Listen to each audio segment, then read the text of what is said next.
Welcome to today's video. Today we're diving into 20 healthy habits that can actually help support your metabolic health during peri and menopause. As estrogen declines, our bodies handle everything differently, from sugar to stress to weight management. So these 20 habits are specifically designed to support your energy and metabolism during this transitional season. Hi, I'm Maria, and if you're new here, I help women in peri and menopause navigate through midlife with real-life strategies that actually move the needle. Fat loss, energy, and hormone supportive habits so that you can make this your best chapter yet. As a functional nutrition practitioner in training, we are focusing on 5 pillars of metabolic health. The first one is diet, or fueling for metabolic flexibility. And my first healthy habit is to aim for about 30 different plant varieties over the course of a week. Now 30, that might sound a little overwhelming. I'm not asking you to do it all in one day, but just in a week, and you'll be surprised how much those add up. We're not just talking about vegetables, we're including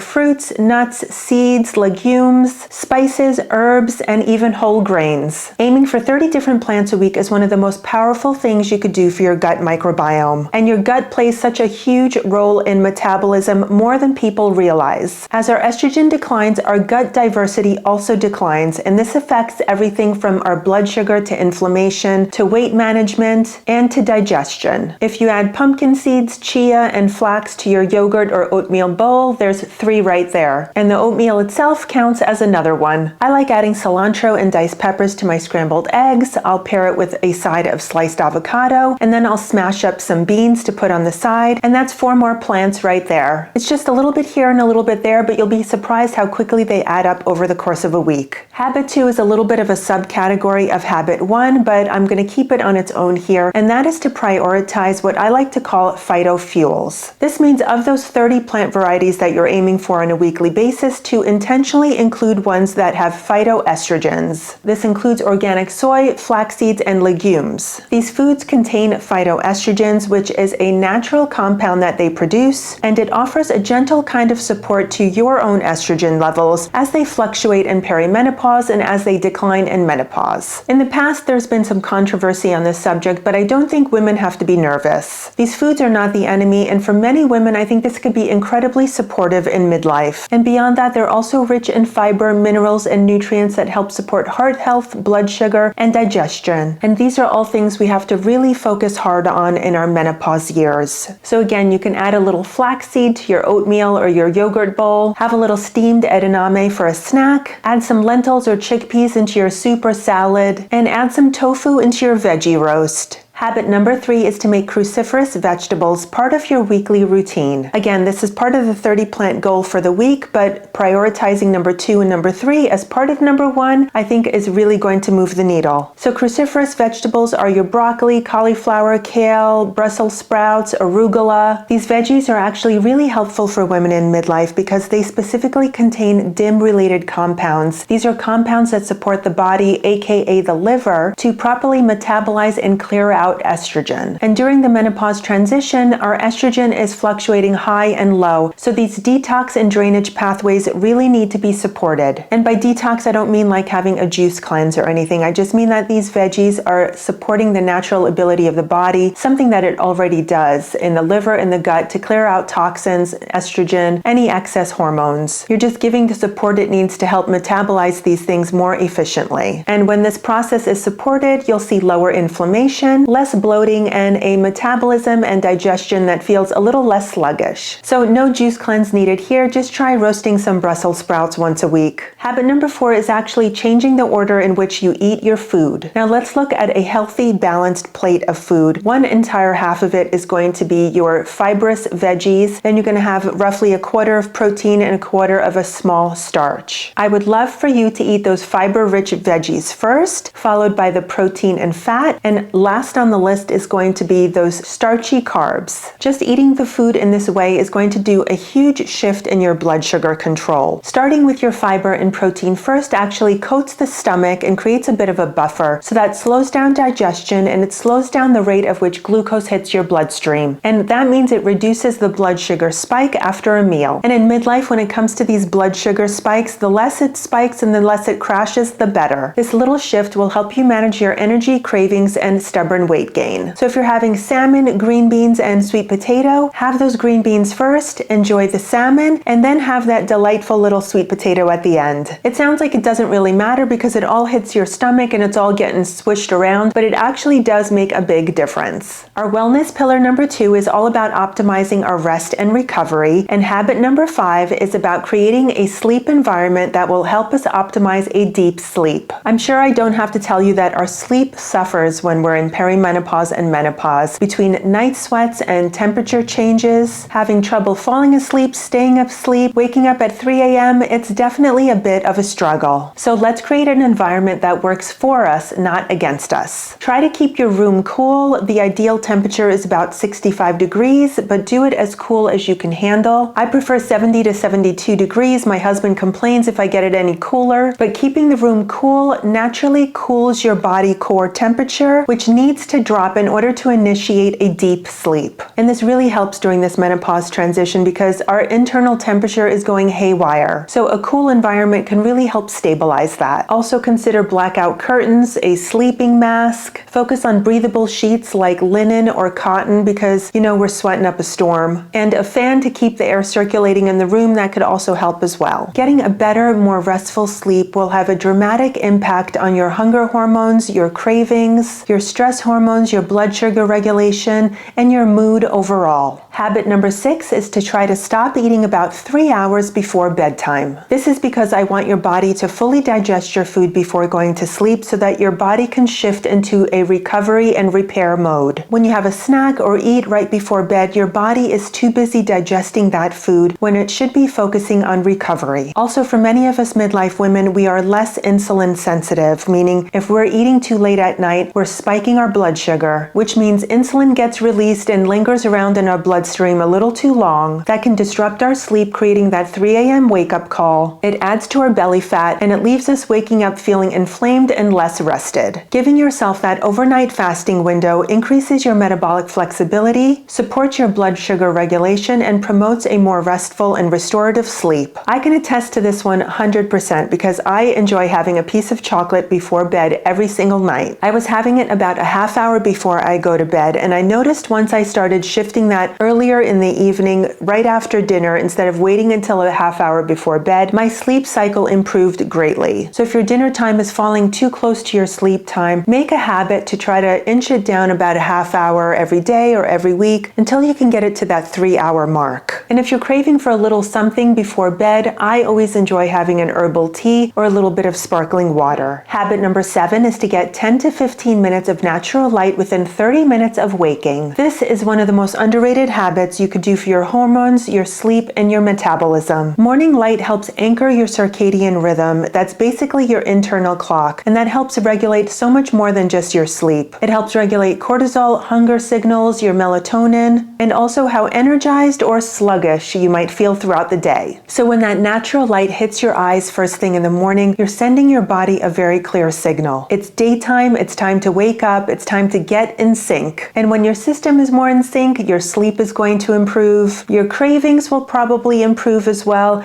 and your body will be able to handle stress a little better. So step outside with your warm lemon water, walk your dog, do whatever you need to do to get this habit in. Habit number 8 could be a game changer if you're waking up at 3 a.m. with things spiraling in your head about the million things you need to do the next day, or if you can't even fall asleep because your head is spinning. Well, I think taking about 2 minutes before bedtime to do a brain dump into a journal makes such a difference. Maybe it's writing a to-do list or listing a couple of things that you're concerned with, things you don't want to forget for tomorrow. Maybe it's even a conversation you had with somebody that left some uneasy thoughts in your brain. Just dump that all on a piece of paper, get it out of your head onto paper so you don't have to worry about it. But just the physical act of writing it down, getting it out of your head, it does something for your nervous system, kind of switching it to the parasympathetic, letting your brain know that it's okay to shut down for the night, that these thoughts are here on paper so you don't have to worry about it all night long. For many women, not only does this help you fall asleep, but it can also help prevent that 3 a.m. cortisol spike, where your brain wakes you up and suddenly you need to solve all of life's problems right there at 3 a.m. It could be a gorgeous gorgeous journal or a basic spiral notebook, just something to clear the mental clutter from your head. Wellness pillar number 3 is all about moving your body, and habit 9 is about lifting heavy at least twice a week using compound movements. Compound movements are exercises that utilize multiple muscles at once, not just an isolation exercise like a bicep curl. I'm talking squats, deadlifts, rows, presses. These movements recruit multiple muscles all at once. This is highly important in menopause because muscle is our greatest metabolic asset. The more muscle you have, the more it pulls glucose out of the bloodstream to use it for fuel. As estrogen declines, we are losing muscle faster than we can build it, and believe me, I am trying. And losing muscle makes metabolic health even harder to maintain. So strength training is no longer about just looking good in a bikini. It's absolutely about how your body functions. You need to apply enough resistance to your muscles so that your muscles actually know that they need to grow. Think of muscle as your metabolic insurance. The more you have of it, the better off you are. Habit number 10 is about adding short bursts of intense effort. This is called sprint interval training, or SIT. Now, this doesn't have to mean that you're literally sprinting on a track. Let's take a stationary bike, for example. For about 30 seconds, you can crank up the resistance on the bike and make it more difficult.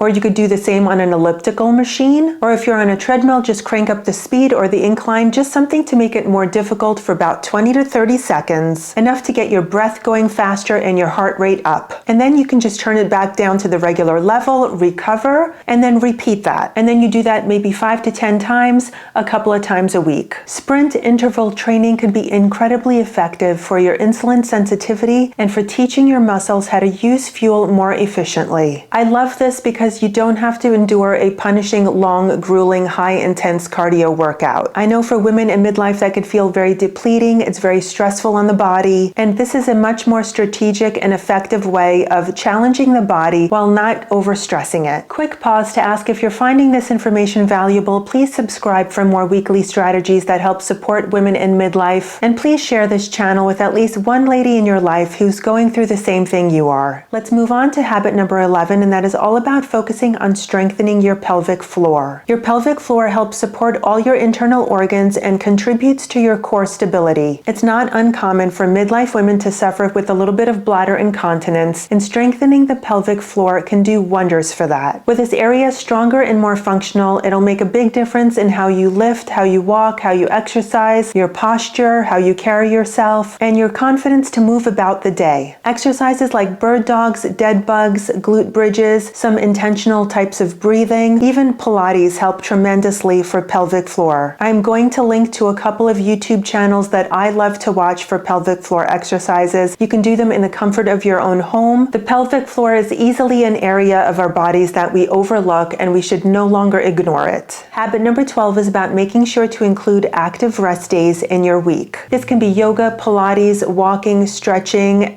doing mobility work, movement that keeps you connected to your body on those days where you're not strength training. Challenging our bodies is really important for building muscle and building strength, but the recovery is where the repair happens. Active rest helps lower our cortisol, keeps our lymphatic system moving, improves mobility, and helps us support the muscles that we're trying so hard to build. I think by now we know in midlife, more isn't better, and it's doing too much that leaves us feeling puffy, inflamed, tired, and just stuck. So I'm giving you this permission here and now. It is okay to take active rest days because recovery is important and it should not be overlooked. Wellness pillar number 4 is all about calming the stresses in our life, and that brings me to habit number 13, and that is doing a simple toxin audit of your everyday environment. This is not about fear-mongering, and I certainly don't want you to be obsessive about this. It's just about reducing some of the unnecessary load that your body has to deal with. Most everyday products contain endocrine disruptors, and these are also called xenoestrogens. These can mimic estrogen in a bad way and interfere with hormone signaling. And when your hormones are already shifting and already rather erratic, these extra chemicals just add to the chaos. Just start out small. Try swapping plastic for glass containers. Be a little mindful of products with fragrance, and read those labels on personal care and household item products to make sure you know what you're getting. You definitely don't have to throw everything out all at once. That's rather wasteful. I'm just asking,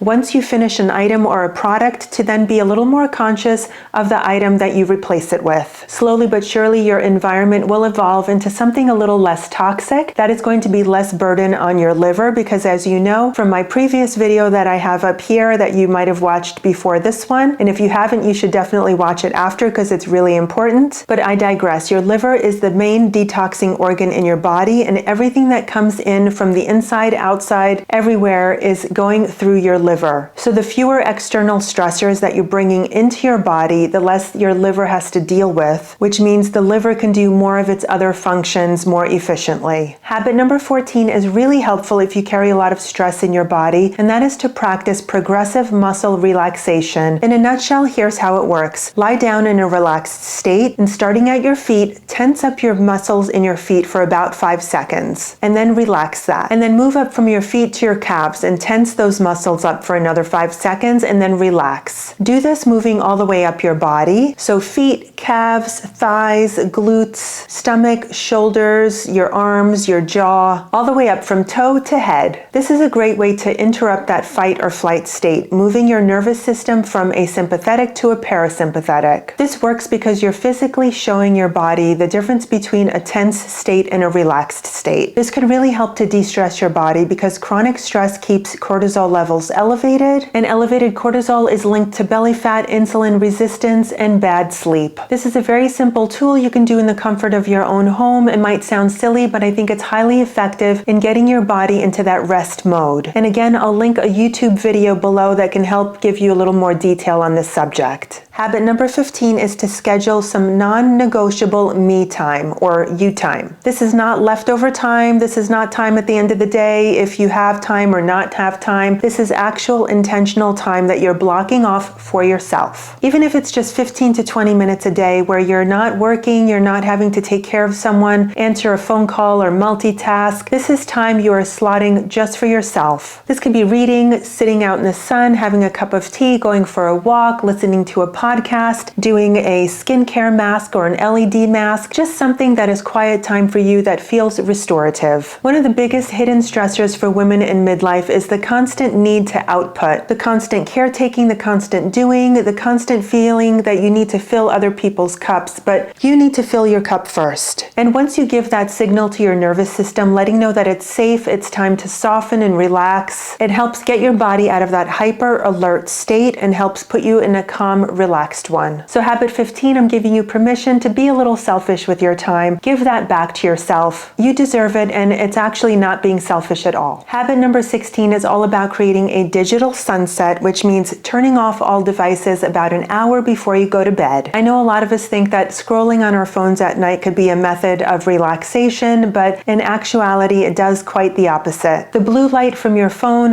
light, or television makes your mind think that it's still daylight outside, and that could reduce your melatonin. Melatonin is highly important in the evening because that is the hormone that makes you sleepy. So if it's time for bed and you're tired, but your brain is still getting the message that it's daylight outside because it's seeing all this blue light, then that very well can be contributing to your difficulty of falling asleep. And in midlife through peri and menopause, of course, sleep is so fragile already. So when you're layering late night screen exposure on top of your hormone changes, it makes it even harder to fall asleep deeply and to stay asleep. Plus, it can also keep cortisol levels elevated when they should have been dropping by now. So instead of ending the night with even more stimulation, try putting the phone away, dimming the lights, and choosing something calmer. Maybe reading a book or putting a little pen to paper and doing a little journaling. Or maybe now it's that best time to take that me time and do a little self-care. This little change can help your nervous system downshift into parasympathetic mode, give your body that chance to start going into metabolic repair, and then hopefully you could wake up with steadier energy and more blood sugar control. We're up to wellness pillar number 5, and that is all about incorporating targeted support. And habit number 17 is to consider adding creatine HCl to your daily routine. Creatine was once thought of as that supplement that was only for bodybuilders or athletes, but actually it can be incredibly supportive for women in midlife. It helps with muscle mass, strength, and recovery. And like I said, in midlife, when we are losing muscle faster than we can put it on, this is highly important. And beyond that, creatine can be really helpful for brain function and mental clarity. That's why so many women in peri and menopause look to creatine to help with their brain brain fog. And that's the number one reason I use creatine, because I swear sometimes I feel like my brain fog is on another level, especially as soon as the camera goes on. I completely forget my sentences. Words escape me mid-sentence, and I just feel like my brain turns into a pile of mush. Thank goodness that all hits the cutting room floor. But believe me, brain fog is a very real thing. Now you can get creatine monohydrate or you can get creatine HCl. I think both are very effective, but I've heard that creatine HCl is better absorbed. And it also seems to be easier on the stomach and more soluble. I know the number one complaint from women regarding creatine is that it makes you puffy, it keeps you bloated, but I think starting off slow and easing into it can help your body adjust better. You could start off with 3 to 5 grams and see how you feel, and then try to push it up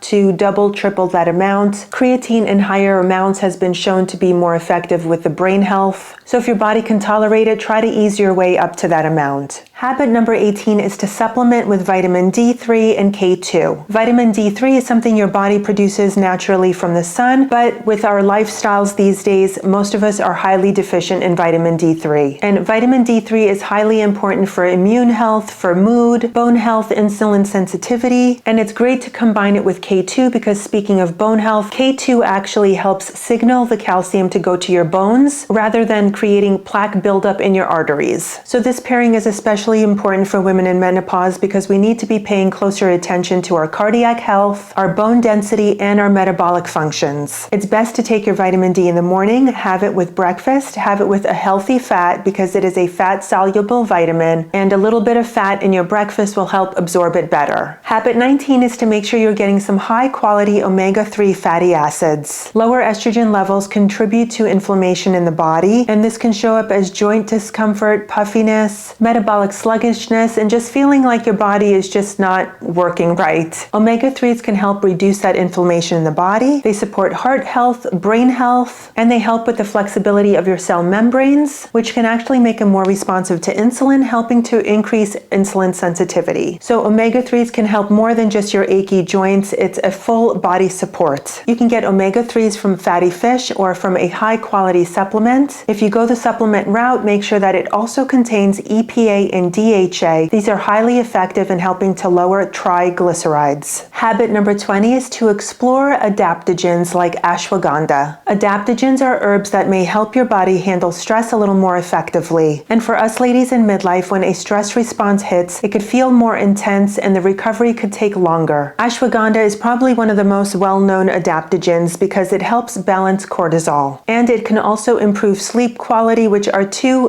big issues for women in menopause. As our ovaries naturally slow down, our adrenals, which are responsible for making cortisol, are also now having to take on the burden of making the additional hormones that our ovaries are no longer making. So introducing a stress support like ashwagandha can really help clear that pathway. Now, of course, supplements are never always the only answer. It's all about incorporating these other lifestyle and habit changes that can really support women in midlife. This could just be an added bonus. But if stress, poor sleep, and feeling constantly wired but tired are major struggles for you, then I highly suggest exploring an adaptogen like ashwagandha, because that could be the gentle, supportive piece of the puzzle that you are missing. So those are the 20 healthy habits I think can really support you through midlife. I can easily do 20 more, so let me know if you'd like to see a part 2. And don't feel like you have to do all of these 20 things tomorrow. Pick one thing from each category and try to implement it, and then go on from there. It's just a matter of building slowly and staying consistent. Let me know which ones you want to tackle first. If you found this video helpful, please give it a thumbs up and share it with a woman who needs to hear this. And don't forget to subscribe for more real-life evidence-based strategies